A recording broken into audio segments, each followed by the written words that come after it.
Welcome all of you. Today we are discussed about the electrical drawing. Myself, Mr. Vaswadi Yogesh, lecturer from Electrical Department, SIT Polytechnic, Ketrao. Before we starting our today's session, we revise some previous lecture point. In the previous lecture, we studied about the electrical wiring system, in which various types of wiring system were studied. The electrical installation must be carried out by following IE rules in order to achieve safety and convenience to user. If electrical wiring is done without following IE rules, then the device connected may have chance to get damaged or they can lead it to malfunctioning, further causes the reduction of device life. Next is the important factor including the type of building construction, wiring method and installation of requirement. Importance points regarding electrical wiring, in which first point is electrical safety. Second point, types of electrical wiring system, in which clit wiring, casing caping, batten wiring and conduit wiring is included. Next is types of drawing, in which block diagram, circuit diagram, line diagram, wiring diagram, part list and wiring preparation etc. are points covered. Types of electrical wiring, in which series and parallel wiring we are studied. Next is examples of electrical wiring. First point is electrical safety. Electricity is a dangerous when any human direct or indirect contact with the part carrying electricity can result serious injuries or sometimes even cause death. Use safety accessories. Next, give the training to the worker. Next, disconnect the supply while working. Use protective equipments or devices, that means fuse, MCB, RCCB. Follow the safety rules which is regarding to the IE rules. Use insulating tools, and last is regarding safety, use proper rating of equipment and accessories. Next point of wiring system is types of electrical wiring system, in which there are different types of wiring used for connecting lighting and power load as well as plug socket system. The types of wiring system depends on the application, budget of consumer and appearance of the wiring system. The state electricity board provides the electricity supply up to the outside the premises of the consumer. The consumer has to take the connection from there and connect to the main switchboard at home. From switchboard, various circuits connections provided with electrical power such as lighting circuit, power circuit and plug points, which are connected through the wires. Next point is various types of electrical wiring system we are used, in which clit wiring system, batten wiring system, wooden casing caping wiring system, PVC conduit system, PVC casing caping wiring system, concealed wiring system etc. are the systems which are used in electrical wiring system. First point is clit wiring system. In clit wiring system, non-conducting base such as porcelain, wood or plastic made clits are mounted onto the walls or ceiling at regular interval, that is 1.5 feet approximately distance between each clits. The wires or cables then run through each clits, support and hold the wires. This is cheapest way of wiring and it is used for temporary installation or for construction meter installation. Next is the therefore it is not suitable for home electrical wiring system. This image shows the clit wiring system, in which these are the clit wiring system. This image shows the clits and it is diagram. Next is casing and caping wiring. In this type of wires is run through a wooden or PVC casing caping having grooves throughout its length. The wooden or PVC casing is prepared in such a way that it is of a required fixed length with parallel grooves accommodates the cables. Next is the wooden or PVC casing is fixed to the wall or ceiling with screws after placing the cable inside the grooves of casing. A wooden or PVC cap with grooves is placed on it to cover the cable, in which when we used a wooden casing, then we used a wooden capping. That means when we used a PVC casing, then we used a PVC cap. It is called as the casing is the base and cap is the top of casing keeping wiring. Next is, this is also a cheap wiring system. There is a high risk of fire in case of short circuit. To overcome this drawback, PVC casing capping is more popular method these days. The above image shows the wooden casing capping wiring which is used in older system. This is the PVC casing capping wiring system and one example of PVC casing capping wiring system. Next is batten wiring. In this type of installation, insulated wires are run through the straight thick wooden batten. The wooden battens are fixed on the ceiling or walls by screw. The cables are fitted onto the battens by using brass clips. The clips are fixed to the battens with rust resistance nails. Next is, the wiring installation is simple and cheap as compared to other electrical wiring system. Next point is, it is also take less time to install. These are mainly used for indoor installations. The image shows the split wiring system in which wire is openly on environment. These are mainly used in older installation system. Next is conduit wiring. In this case, PVC cables run through either PVC conduit pipe or either steel conduit pipe. This conduit wiring can be either surface conduit wiring or concealed conduit wiring. If the conduit pipes are run on the surface of the walls and ceiling, it is called as surface conduit wiring, and if the conduits are run inside the surface of the walls and ceiling, it is called as concealed conduit wiring. Surface conduit wiring is used in industries to connect the heavy motors. On the other hand, concealed conduit wiring is most popular and common method of wiring the residential buildings. The conduit wiring is safest method of wiring and also look beautiful. Concealed conduit wiring is not appeared to the eyes because it is inside the walls or ceiling. Therefore, its appearance is better than other wiring system. This is surface conduit wiring, which is mainly PVC or sometime steel conduit wiring may be used. Next is, it is concealed conduit wiring, which is prepared at the inside of the walls or inside the ceiling or ground. These are the different types of wiring and their differences: split wiring, casing keeping, batten wiring and conduit wiring. Applications. Some type of application shown in this image, or this is the applications of various types of wiring. Next, comparison between the casing keeping wiring and concealed wiring.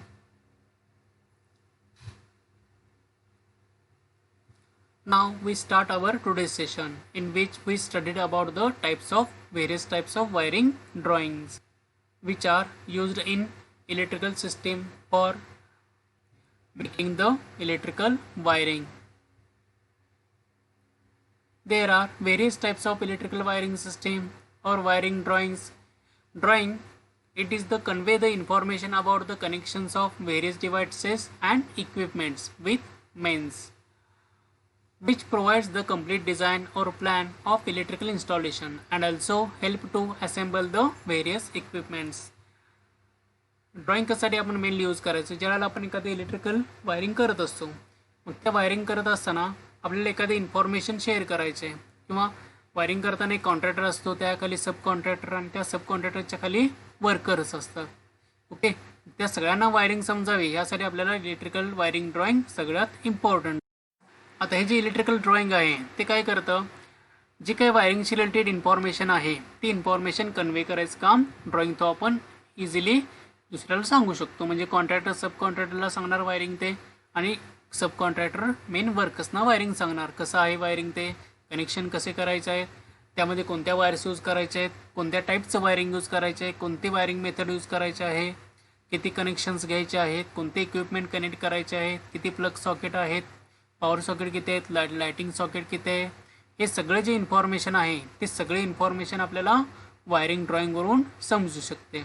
It provides the complete design और plan of the electrical installation and also helps the assemble various equipments. It helps to carrying out the maintenance और trouble shooting. आता drawing system काय असतं, जरी आपण wiring केल्यानंतर आपल्याला एखादं मेंटेनन्स करायचं आहे किंवा एखाद्या कनेक्शनला सप्लाय जात नसेल तर ते मेंटेनन्स करण्यासाठी किंवा ट्रबल शूटिंग करण्यासाठी सुद्धा वायरिंग ड्रॉइंग बघून आपण एखादं फॉल्ट फाइंडिंग मेंटेनन्स वगैरे करू शकतो. The electrician is supplied with A layout of wiring installation plan initially. आता एखादं इलेक्ट्रिशियन असेल, इलेक्ट्रिशियन डायरेक्टली काय वायरिंग करायला चालू करत नाही, तो काय करतो पहिल्यांदा वायरिंग ड्रॉइंग तयार करतो. मेनली वायरिंग ड्रॉइंग तयार करणार आहे तो इंजिनियर तयार करणार आहे. इंजिनियर त्याच्या कॉन्ट्रॅक्टरला देणार, तो कॉन्ट्रॅक्टर सब कॉन्ट्रॅक्टरला देणार आणि तिथून ते वर्करकडे किंवा म्हणजे इलेक्ट्रिशियनकडे ते ड्रॉइंग जात असतं. मग त्या ड्रॉइंगवरून इलेक्ट्रिशियनला काय समजू शकतं, या ठिकाणी कसं वायरिंग करायचं आहे. So electrician should draw the circuit and wiring diagram before commencement of the work for systematic execution of the work. म्हणजे ते एकदा वायरिंग त्या इलेक्ट्रिशियनला दिलं की तो स्वतःच्या लँग्वेजमध्ये वायरिंग ड्रॉइंग करून घेईल आणि ते जे काही सप्लाय सिस्टीम आहे किंवा एक्झिक्युशन ऑफ वर्क आहे ते सगळं कंप्लीट करून देईल.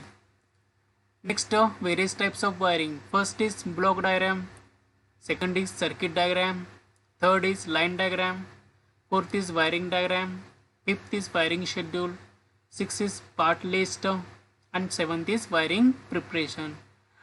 These are mainly types of wiring diagram, in which we studied first block diagram. It is a functional drawing which shows a and describe overview and main operating principle of a equipment. आता block diagram कसा असते पहिल्यांदा बघूया आपण. आता हे block diagram दाखवले आपल्याला. ह्यामध्ये डायरेक्टली कोणत्याही टाईपचं कनेक्शन केलेलं नसतं, फक्त जे काही इक्विपमेंट्स आहेत ते इक्विपमेंट्स या ठिकाणी इन्स्टॉल केलेले असतात. हे काय, आता हे काही ब्लॉक डायग्राम कशाचे आपली एक तो मोटरला सप्लाय दिलेला आहे पॉवर इलेक्ट्रॉनिक्स डिव्हाइसमधून, म्हणजे हे मोटर कंट्रोलरचं सर्किट आहे. ह्यामध्ये काय केलं, एक सप्लाय सोर्स दाखवला आहे, त्यानंतर पॉवर प्रोसेसर म्हणजे जो काय तो स्पीड किंवा टॉर्क असेल मोटरचा तो कंट्रोल करण्यासाठी हा पॉवर प्रोसेसर आपण यूज करतो. तिथून या मोटरला सप्लाय दिला आहे आणि मोटरकडून लोडला कनेक्ट केलेला आहे तो मोटरला लोड. मोटरचे जे काय आउटपुट असेल किंवा सिग्नल असतील, स्पीड किंवा टॉर्क असेल मोटरचा, त्यानुसार ते सिग्नल सेन्सरला गेलेत, सेन्सरकडून ते कंट्रोलरला गेलेत. मग कंट्रोलर काय करणार, या सेन्सर मोटरचा सिग्नल प्लस इनपुट कमांड म्हणजे आपल्याला जो स्पीड रिक्वायर्ड आहे ते कमांड जाणार, प्लस मोटरचा आउटपुट काय आहे ह्या दोघांचं कंपेअर करून जो काय एरर सिग्नल असेल तो पॉवर प्रोसेसरला देणार आणि पॉवर प्रोसेसर त्याच्यावर प्रोसेस करून त्या सप्लायमध्ये चेंजेस करून स्पीड कमी जास्त करणार मोटरचा. म्हणजे आपल्याला जो रिक्वायर्ड स्पीड आहे तो आपल्याला अचीव करता येईल या सिस्टीममधून. मग ह्यामध्ये काय कोणत्या टाईपचं कनेक्शन सांगितलेलं नाही, कोणत्या इक्विपमेंटचं, फक्त जो पॉवर फ्लो आहे तो पॉवर फ्लो आपण ह्या डायग्राम थ्रू दाखवलेला आहे. ओके, म्हणजे ह्या फक्त या ब्लॉक डायग्राममध्ये आपण फक्त कॉम्पोनंट इंडिकेट करतो. यालाच काय म्हटलं आहे, म्हणजे जे काही कॉम्पोनंट आहे ते एका ब्लॉकच्या स्वरूपामध्ये या ठिकाणी इंडिकेट केलेलं आहे. फक्त कॉम्पोनंटची नाव आहे त्या ठिकाणी, कोणत्या टाईपचं आपल्याला कनेक्शन यामधून कळू शकत नाही. फक्त एक प्रोसेस आपल्याला त्या इक्विपमेंटची कळू शकते किंवा त्या प्रोसेस एका ड्राईव्हची आपल्याला कळू शकते त्या ठिकाणी.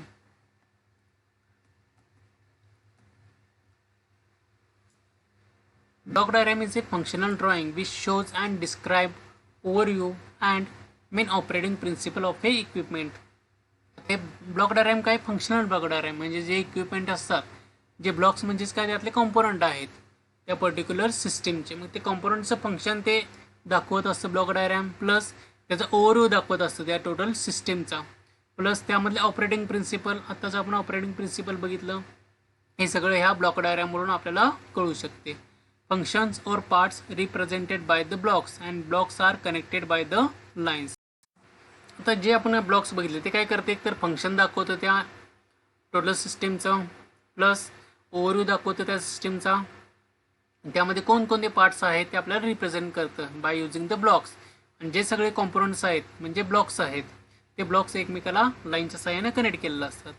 It is a functional drawing which shows and describe overview and main operating principle of a equipment. It is not gives detailed information, it leaves smaller component. त्यामध्ये आपल्याला काही डिटेल इन्फॉर्मेशन वायरिंग संबंधात कळू शकत नाहीत, फक्त त्यामध्ये काय कळू शकतं, कोणते कॉम्पोनंट यूज केले आणि पॉवर फ्लो कशा टाईपचा आहे आणि त्या कॉम्पोनंटचं फंक्शन्स काय एवढंच आपल्याला यामधून कळू शकतो. त्यामुळे ही जी ब्लॉक डायग्राम आहे ते आपल्याला वायरिंगसाठी सफिशियंट नसतं.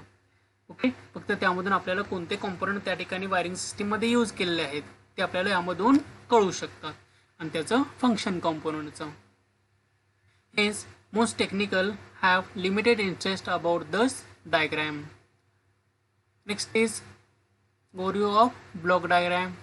त्यामध्ये आपण बघितलेलं आहे आत्ताच हा पॉवर फ्लो कसा झाला आहे, प्लस कॉम्पोनंट कोणकोणते यूज केले आहेत आणि त्या कॉम्पोनंटचं फंक्शन, या तीन गोष्टी आपल्याला कळू शकतात. एक तर पॉवर फ्लो, कोणकोणते कॉम्पोनंट यूज केले आहेत, आणखी त्या कॉम्पोनंटचं फंक्शन, ह्या तीन गोष्टी फक्त ब्लॉक डायग्रामवरून कळू शकतात. त्यामुळे इलेक्ट्रिकल वायरिंग करताना हे जास्त उपयोगी पडत नाही block diagram. Next is circuit diagram. It is a graphical representation of a electrical circuit. It includes the position information that is in centimeter or in mm or in meter. This type of drawing usually provides by the architect to the electrical contractor. ही जी circuit diagram आहे ती circuit diagram म्हणजे काय, graphical representation असतं. आता या डायग्राममध्ये दाखवले आपल्याला, त्या ठिकाणी काय केलं आहे, ग्राफिकल रिप्रेझेंटेशन आहे. एक रूम दाखवले आहे, त्या रूमचं एक ग्राफिकल रिप्रेझेंटेशन आहे.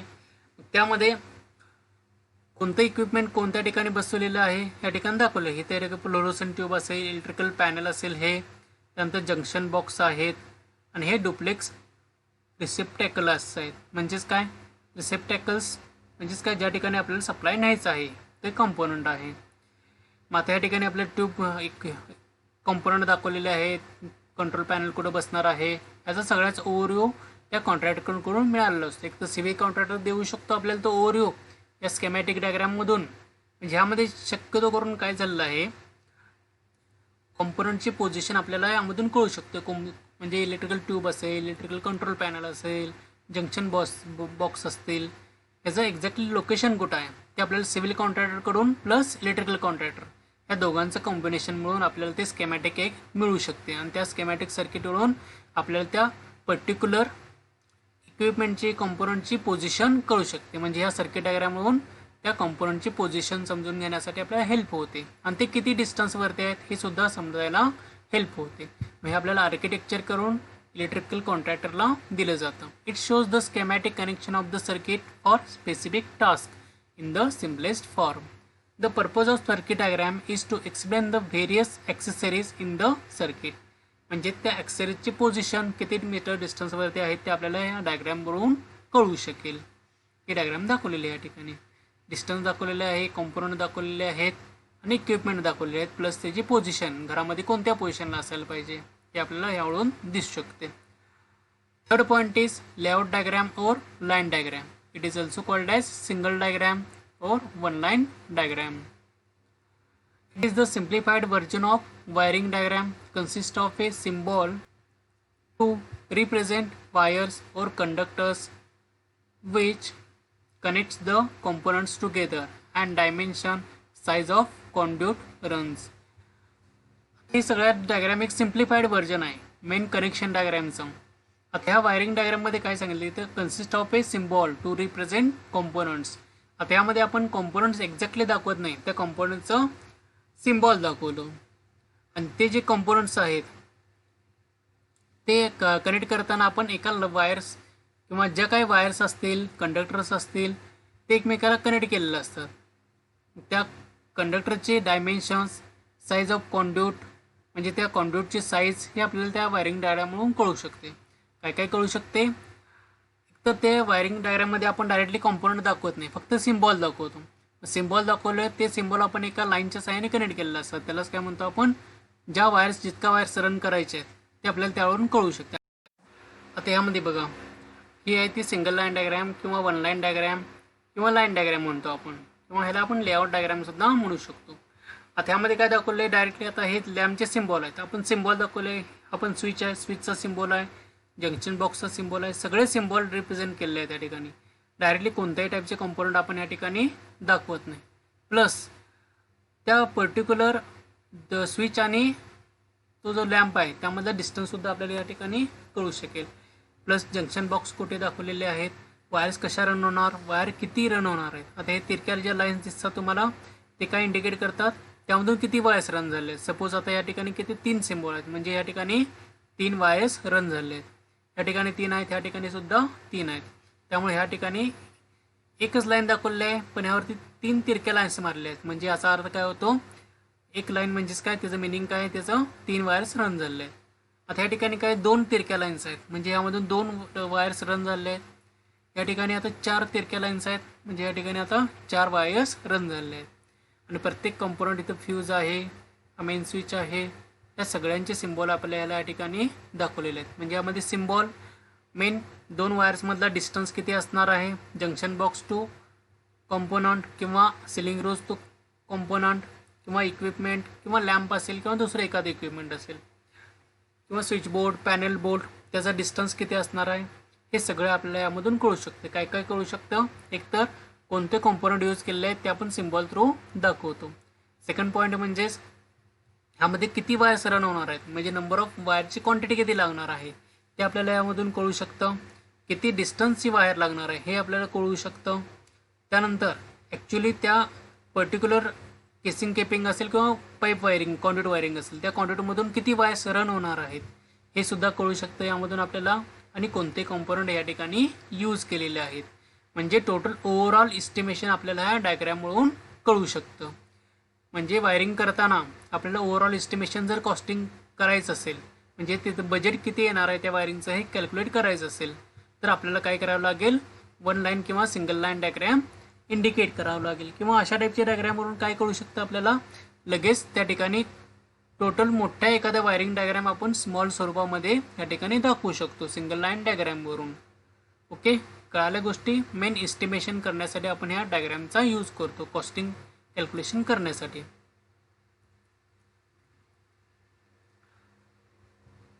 It is derived from block diagram. आता ब्लॉक डायग्रॅमपासून डिराईव्ह केले. ब्लॉक डायग्रॅम जसं आहे सेम तसं असतं, फक्त या ठिकाणी आपल्याला वायरची लेंथ प्लस त्याचं कॉस्टिंगसुद्धा कॅल्क्युलेशन करायला येतं. The purpose of this is to the reader quickly and exactly understand what the circuit is designed without giving any information on the circuit itself. आता ही जी डायग्रॅम आहे ती ब्लॉक डायग्रॅमपासून घेतलेली आहे. फक्त यामध्ये काय आहे, जो काही रीडर असेल त्या रीडरला एक्झॅक्टली आणि लगेचच आपल्याला कळू शकतं की त्या ठिकाणी वायरिंग कशा टाईपचं असणार आहे. एका सिम्पलेस्ट फॉर्ममध्ये आपल्याला हे वायरिंग डायग्रॅम किंवा सिंगल लाईन डायग्रॅमवरून कळू शकतं की त्या ठिकाणी कोणत्या टाईपचं आणि कशा टाईपचं वायरिंग आपल्याला करायचं आहे. हे अंडरस्टँडिंगसाठी हे वायरिंग एकदम इझी आहे. पण ह्या ठिकाणी काय डायरेक्टली वायरचे लाईन्स दाखवलेले आहे, कॉम्पोनंट पण दाखवले आहे, डिस्टन्स पण आपल्याला कळू शकतं. त्यामुळे overall budget plus circuit connection म्हणण्यापेक्षा सर्किटला किती वायर्स गेले आहेत कॉम्पोनंटला वगैरे, किंवा वायरिंग कनेक्शनसुद्धा कशा टाईपचं असणार आहे हे थोडक्यात इन्फॉर्मेशन लगेचच कळू शकते आपल्याला. त्यामुळे ह्या टाईपचं वायरिंग जास्त करून यूज केले जातात. Okay, next is doesn't give layout of the parts and their detailed wiring information of component. पण आता यामध्ये काय असतं, हे सगळं डिटेल्ड इन्फॉर्मेशन देत नाही, म्हणजे कॉम्पोनंट कोणत्या टाईपचा आहे, किती रेटिंगचा आहे हे आपल्याला यावरून कळू शकत नाही. Okay, next is one can do the wiring by following the information given in diagram illustrate only the working of electrical circuit. With help of distance making in the layout diagram, the estimation of cables or wires could be calculated or made. It is available in substation or power station. आता single line डायग्राममधून आपल्याला काय काय information कळाली, तर ह्यामध्ये हे आपण काय ब्लॉक डायग्रॅमपासून डिराईव्ह केलेलं आहे. सेकंड पॉईंट म्हणजेच ह्यामध्ये आपल्याला यामधून आपण टोटल वायरिंगचे एस्टिमेशन कॅल्क्युलेशन करू शकतो. म्हणजे किती वायर्स लागणार आहेत, कॉन्ड्यूट किती लागणार आहे, किती पट्टी लागणार आहे, त्यासाठी कोणत्या केसिंग यूज करायचे आहेत, कोणते कंपोनंट यूज करायचे आहेत. ठीक आहे, म्हणजे कंपोनंटचे डिटेल्स, वायर्सचे डिटेल्स, पुन्हा त्यासाठी वायरिंगचे जे ॲक्सेसरीज आहेत त्याचे डिटेल्स आपल्याला कळू शकतात. ओके, असा हा ओव्हरव्ह्यू ह्या सिंगल डायग्रॅमवरून आपल्याला इझिली अंडरस्टँड करता येतो. प्लस त्याचे एस्टिमेशनसुद्धा कॅल्क्युलेट करू शकतो. कॉम्पोनंटचं कनेक्शन फक्त यामधून कळत नाही, पण जी काय ओव्हरऑल इन्फॉर्मेशन आहे वायरिंगची रिलेटेड ती सगळी इन्फॉर्मेशन यामधून प्लस एस्टिमेशन कॅल्क्युलेशन करता येतं. फक्त यामध्ये काय आपल्याला कॉम्पोनंटचे डिटेल्स कळत नाही, प्लस त्या कॉम्पोनंटचं किंवा त्या इक्विपमेंटचं कनेक्शन कळू शकत नाही. बाकी ओव्हरऑल इन्फॉर्मेशन आपल्याला या डायग्रॅमवरून कळू शकते. त्यामुळे ही डायग्रॅम सगळ्यात इम्पॉर्टंट आहे. मेनली अशा टाईपचे जे डायग्रॅम इझिली अंडरस्टँडिंगसाठी सबस्टेशन, पॉवर स्टेशन किंवा इलेक्ट्रिशियन अशा टाईपचे डायग्रॅम्स ड्रॉ करत असतो. Next the wiring diagram. It is the pictorial representation of the circuit which shows the wiring between the parts or element or equipment position of the components. आता हे काय एक टाईपची पिक्चर आहे, म्हणजे एक्झॅक्टली वायरिंग कसं असणार आहे, किती वायर्स रन होणार, डायरेक्टली आपल्याला कनेक्शन कळू शकतं यामधून. त्यामुळे आपण जे वायरिंग करणार आहे एक्झॅक्टली ते वायरिंग केल्यानंतर कसं दिसणार आहे याचे पिक्चर रिप्रेझेंट करतं. त्यामुळे ही सुद्धा वायरिंग डायग्रॅम सगळ्यात इम्पॉर्टंट आहे. त्यामध्ये सगळ्या पार्ट्सचे डिटेल्स येतात, एलिमेंटचे डिटेल्स येतात, त्याची पोझिशन कुठे असणार आहे हे सुद्धा डिटेलमध्ये आपल्याला कळू शकतं. It also helps to detail the information about the connection between the devices, their position, their arrangement, and terminals of the device. It provides the information about power supply, control supply, earth connections, termination of unused contacts and leads.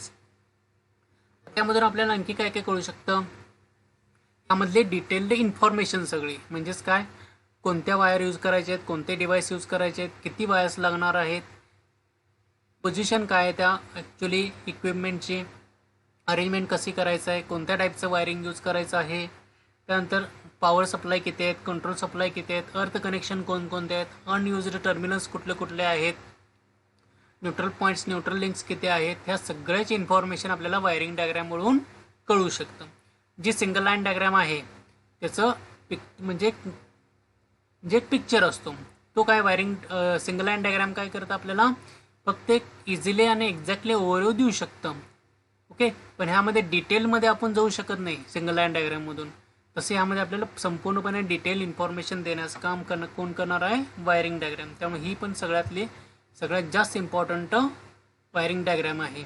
But this type of diagram much complicated to read, म्हणजे थोडी किचकट असते वाचण्यासाठी. जशी single line diagram easy आहे वाचण्यासाठी, तसे ही read करण्यासाठी अवघड जाते थोडी.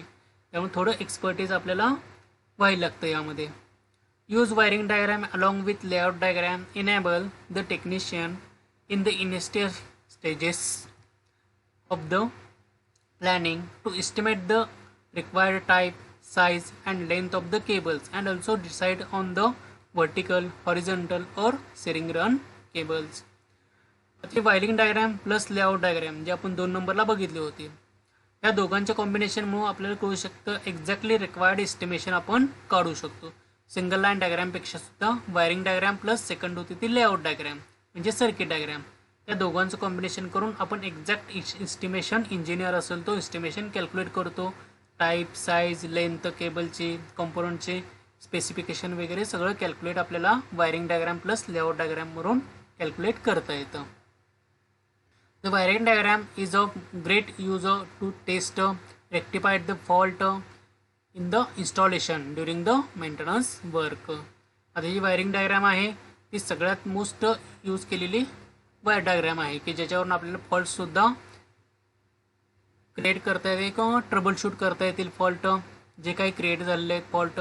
ठीक आहे, मेंटेनन्स वर्क करता येतं, प्लस सगळी डिटेल्ड इन्फॉर्मेशन आपल्याला त्यामधून मिळू शकते. या ठिकाणी दाखवलेलं आहे. या ठिकाणी मीटरची पोझिशन, बोर्डची पोझिशन, कोणकोणते इक्विपमेंट कनेक्ट केलेले आहेत, कुठल्या सर्किटला वायर गेलेलं आहे, कसं कनेक्शन केलेलं आहे, हे सगळं या वायरिंग डायग्रामवरून डिटेलमध्ये इन्फॉर्मेशन आपल्याला कळू शकतं. ओके, हे सुद्धा डिटेल दिलेले आहेत इन्फॉर्मेशन वायरिंग डायग्राम्सबद्दलची. नेक्स्ट आहे ते wiring scheduled. In wiring scheduled It is the list of cable or wires used in the installation with its reference number, length, type and the amount of installation stripping required for soldering the table. आता wiring table schedule म्हणजे काय असतं, आपण एक टाईपचं table तयार करतो. ही शक्यतो जास्त करून जे मोठ्या इंडस्ट्रीज वगैरे असतात त्यामध्ये जास्त करून यूज केले जातात वायरिंग शेड्यूल. त्यामध्ये काय करतो आपण, एका टेबलमध्ये सगळ्या वायरची इन्फॉर्मेशन भरत असतो. म्हणजे केबल कोणत्या पॉईंटपासून कुठेपर्यंत गेलेले आहे, केबलचा नंबर काय आहे, कोणत्या टाईपची केबल यूज केलेली आहे, किती गेजची केबल यूज केलेली आहे आपण, त्यानंतर त्याचं अमाऊंट किती होणार आहे, त्याची लेंथ किती असणार आहे, हे सगळं आपल्याला कॅल्क्युलेट करता येतं. It gives the raceway of the wire and also starting and terminate the point. म्हणजे स्टार्टिंग पॉईंट कुठल्या पॉईंटपासून चालू झालं आहे. म्हणजे सपोज रेसिओ म्हणजेच काय असतं, एक वायरचं हाऊसिंग असतं, त्या वायरचं त्या रेसिओमधून वायर रन झालेले असते. मग आता सपोज 2 वर्कशॉप आहेत, एका वर्कशॉपमधून दुसऱ्या वर्कशॉपला सप्लाय न्यायचं आहे. ते वर्कशॉप नंबर 1 नाव दिलेलं असतं आणि तिथून दुसऱ्या सेकंड वर्कशॉपमध्ये वायर गेलेले असते. म्हणजे स्टार्टिंग पॉईंट काय झाला, फर्स्ट वर्कशॉप आणि टर्मिनेटेड पॉईंट सेकंड वर्कशॉप.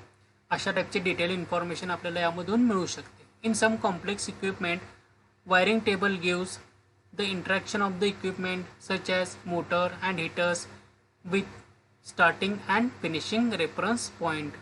आता जे काही एकदम किचकट आणि कॉम्प्लेक्स वायरिंग असतं, मग त्यामध्ये कुठले इक्विपमेंट डिटेल इन्फॉर्मेशन आपल्याला पूर्ण पाहिजे असेल तर अशा टाईपचं डिटेल इन्फॉर्मेशन या वायरिंग शेड्यूलमधून आपल्याला मिळू शकते. It also includes the wire identification marking, wire colours, size and so on. त्या ठिकाणी वायरिंग शेड्यूल दाखवलेलं आहे बघा. आता मोटर कंट्रोलचं वायरिंग शेड्यूल आहे. हे मेनली जे काही कंट्रोल पॅनल्स वगैरे असतात त्यामध्ये वायरिंग शेड्यूल दिलेलं असतं, किंवा ज्या काही मोठ्या इंडस्ट्रीज आहेत त्यामध्ये दिलेलं असतं सगळे शेड्यूल. यामध्ये नंबर 1 वायरचे आहे, ती वायर कुठे गेली आहे, TB1 नावाचं एक टेस्ट बॉक्स 1 किंवा सर्किट ब्रेकर असं आपण कन्सिडर करू. या ठिकाणी टेस्ट बॉक्स 1मधून गेलेलं आहे. फर्स्ट वायर कुठे गेलेलं आहे, सर्किट ब्रेकर त्या ठिकाणी सर्किट ब्रेकर 1 जो आहे त्याच्या फर्स्ट टर्मिनलला गेलेलं आहे वायर. त्यानंतर टाईप कुठला आहे त्या वायरचा, 16 mm ची वायर आहे आणि 16/.2 आहे. काहीतरी कॉन्टॅक्टरचा वगैरे टाईप असेल किंवा ते मोटर कंट्रोलरचा टाईप असेल एखादा. ठीक आहे, तर त्या टाईपमधून किती mm ची वायर लर्न झालं आहे टोटल, TB1 to CB1 म्हणजे टेस्ट ब्रेकर असेल. तिथून जी लेंथ आहे या दोघांमधली लेंथ आहे ती 600 mm आहे. ओके, म्हणजे 60 सेंटीमीटर झाली. स्ट्रिपिंग लेंथ म्हणजे वायर आपण स्ट्रिप किती केले, म्हणजे इन्सुलेशन किती काढले, त्याचं 12 mm इन्सुलेशन काढलेलं आहे. अशी टोटल डिटेल वायरिंग शेड्यूलमध्ये आपल्याला दाखवले जातात. म्हणजे मोटर कंट्रोल पॅनल वगैरे असतात त्या ठिकाणी हे संपूर्ण डिटेल इन्फॉर्मेशन आपल्याला भरावी लागते. शक्यतो करून कंट्रोल पॅनलसाठी आपल्याला अशा टाईपचे वायरिंग शेड्यूल तयार करायला लागतात. कोणत्या कॉन्टॅक्ट पॉईंटपासून कोणत्या कॉन्टॅक्ट पॉईंटला वायर गेलेलं आहे, त्या ठिकाणी कोणत्या टाईपचा कॉन्टॅक्टर यूज केलेला आहे आपण, त्यानंतर किती लेंथ यूज केलेलं आहे वायरचे, आणि ती वायरचं स्ट्रिपिंग किती केलेलं आहे, अशा टाईपचं वायरिंग शेड्यूल एक तयार करावं लागतं आपल्याला. मेनली आत्ता सांगितलं मी कंट्रोल पॅनलमध्ये हे शक्यतो करून यूज केले जातात. Last part list. It gives the information about the circuit component types with related to their reference number. It is also useful for identifying, locate and cross-refer the actual component labeled or given in the electrical drawing in order to ensure the choice of appropriate parts before doing the electrical wiring. त्यामध्ये काय सांगितलेलं आहे आपल्याला, part लिस्टमध्ये आपल्याला एक पार्टची list करायला लागते. म्हणजे कोणकोणते पार्ट्स कॉम्पोनंट वगैरे यूज करणार आहे आपण त्यामध्ये वायरिंग करत असताना त्याची इन्फॉर्मेशनची एक लिस्ट करायला लागते. कारण हे आपल्याला ॲक्सेसरीज वगैरे कॅल्क्युलेशनसाठी इम्पॉर्टंट असतं. किती ॲक्सेसरी लागणार आहे किंवा मटेरियल परचेस करताना पार्ट लिस्ट सगळ्यात इम्पॉर्टंट पार्ट आहे वायरिंग डायग्राममधला. हे ड्रॉइंग नाही आहे पण शक्यतो करून आपण हे सिम्बॉल यूज करून त्यापुढं क्वांटिटी लिहितो, एक्झॅक्ट क्वांटिटी किती रिक्वायर्ड आहे त्या ठिकाणी. It gives the information about the circuit components types with related to their reference number. म्हणजे आता एखादा पार्ट जंक्शन बॉक्सचा रेफरन्स नंबर लिहितो, तो 1 वे आहे, 2 वे साईडचा आहे, 3 वे आहे का 4 वे आहे, प्लस त्याचा रेफरन्स नंबर आपण त्या ठिकाणी लिहित असतो. म्हणजे पार्टचं नाव न लिहिता त्या ठिकाणी रेफरन्स नंबर दिलेले असतात त्या पार्टला. कोणत्याही पार्टला नावं न देता त्या ठिकाणी त्याचा रेफरन्स नंबर लिहिला जातो. म्हणजे जंक्शन बॉक्ससाठी रेफरन्स नंबर असणार वेगळा, कॉन्टॅक्टरसाठी वेगळा रेफरन्स नंबर असेल, किंवा जे काय केसिंग केपिंग आहे त्यासाठी 12M असेल, किंवा टच केसिंग केपिंग जे काय असणार आहे त्या ठिकाणी त्यानुसार त्याचा रेफरन्स नंबर लिहितात, डायरेक्टली पार्टची नावं न लिहिण्याऐवजी. It also useful for identifying, locate and cross refer the actual component labelled. आता आपल्याला रेफरन्स नंबरवरून ते कोणतं कॉम्पोनंट आहे ते डिटेल इन्फॉर्मेशन कळू शकते. ते कॉम्पोनंट आयडेंटिफाय करता येतं, त्याचं लोकेशन करता येतं, किंवा cross refer the actual component labelled, तेच कॉम्पोनंट आलेलं आहे काय आपल्याला कळू शकतं त्याच्यावरून. Or given in electrical drawing in order to ensure the choice of appropriate parts before doing the electrical work. म्हणजे ते टोटली आपण कॉन्ट्रॅक्टरसाठी सपोज एखादं मोटरसाठी कॉन्ट्रॅक्टर डिझाईन करायला लागले तर त्या ठिकाणी कोणता तो रेफरन्स नंबर आहे त्याच नंबरचा कॉन्ट्रॅक्टर आपल्याला त्या ठिकाणी इन्स्टॉल करायचा आहे. ओके, जर वेगळा रेफरन्स नंबरचा असेल तर त्या ठिकाणी आपल्या जे काय वायरिंग इन्स्टॉलेशन आहे ते डॅमेज होण्याची शक्यता असणार आहे. त्यामुळे रेफरन्स नंबर पार्ट लिस्टमध्ये सगळ्यात इम्पॉर्टंट आहे. त्या ठिकाणी दिलेलं आहे पार्ट लिस्ट काय, हे सर्किट ब्रेकर आहे, त्याचा नंबर कुठला A3 टाईपचा सर्किट ब्रेकर आहे. डिस्क्रिप्शनमध्ये सर्किट ब्रेकर याचा पार्ट नंबर दिला आहे, म्हणजेच हा रेफरन्स नंबर असणार आहे. हा मेन कॉन्टॅक्टर आहे. त्यानंतर A4 टाईपचा आहे, म्हणजे ड्युटी सायकल असते A4 टाईप. एक कॉन्टॅक्टर आहे हा, आणि त्यानंतर याचा रेफरन्स नंबर या ठिकाणी दिलेला आहे, तोच रेफरन्स नंबर आपल्याला यूज करायचा आहे. त्यानंतर इथं ओव्हरलोड दिलेला आहे आपल्याला. ओव्हरलोडचा हा A4 ड्युटी सायकल आहे. त्यानंतर याचा पार्ट लिस्ट नंबर दिलेला आहे या ठिकाणी. त्यामुळे रेफरन्स नंबर सगळ्यात इम्पॉर्टंट आहे पार्ट लिस्टमध्ये. त्याच्यावरून आपल्याला एस्टिमेशन आणि कॉस्टिंग कॅल्क्युलेट करता येतं त्या ठिकाणचं. Next is the wiring preparations of wires, cables and tools. Types of electrical conductor, single, solid और स्टँडर्ड. तर वायरिंग प्रिपरेशन करताना कोणत्या टाईपचा कंडक्टर यूज करायचा आहे, सिंगल करणार, सॉलिडचं कंडक्टर करणार आहे, स्टँडर्ड कंडक्टर, फ्लेक्झिबल कंडक्टर, कोणत्या टाईपचा कंडक्टर यूज करणार ते पाहायला पाहिजे. Specification of wires. आता वायरचं स्पेसिफिकेशन म्हणजे नंबर ऑफ कंडक्टर्स किती, 3 कोर केबल, 4 कोर केबल पाहिजे, किंवा 5 कोर केबल पाहिजे आपल्याला. त्या कोअरवरून किंवा त्या कोअरचा गेज किती पाहिजे आपल्याला, कोणत्या टाईपच्या वायर्स किंवा केबल्स यूज करायचे आहेत आपल्याला, आर्मर्ड आहे की नॉन आर्मर्ड केबल यूज करायचं आहे, किंवा फक्त वायर्स यूज करायचे आहेत, कंडक्टर्स यूज करायचं आहे, त्याचा गेज, डायमीटर. त्यानंतर कलर कोड कुठले यूज करायचे आहेत वायरिंग करताना आपल्याला. Best electrical tools. आता इलेक्ट्रिकल वायरिंग करताना कोणकोणते टूल्स यूज करायचे आहे, ड्रिल मशीन असेल, कटिंग मशीन असेल, जे काही इक्विपमेंट असेल ते वेल इन्सुलेटेड इक्विपमेंट्स यूज करायचे आहेत आपल्याला. Next electrical component and accessory depends on size of rating. आता जे इलेक्ट्रिकल कॉम्पोनंट किंवा ॲक्सेसरीज असतील ते पार्ट लिस्टवरून कळू शकतील, पण ते करताना व्यवस्थित त्याचे रेफरन्स नंबर आपल्याला लक्षात ठेवावे लागणार आहेत, तरच आपण हे वायरिंग कळू शकेल. मी वायरिंग प्रिपरेशन करताना estimation, costing plus part list, wires, colour code, त्याचे टूल्स कुठले यूज करायचे आहेत, कॉम्पोनंट, ॲक्सेसरी, ह्या सगळ्यांचं प्रिपरेशन आपल्याला करायचं आहे. त्याची प्रिपरेशनची एक लिस्ट आपल्याला अगोदर करून द्यावी लागते, त्यानंच आपण वायरिंगला स्टार्ट करायचे आहे. हे वायरिंग दाखवलेलं आहे घरामध्ये कसं वायरिंग केलेलं आहे.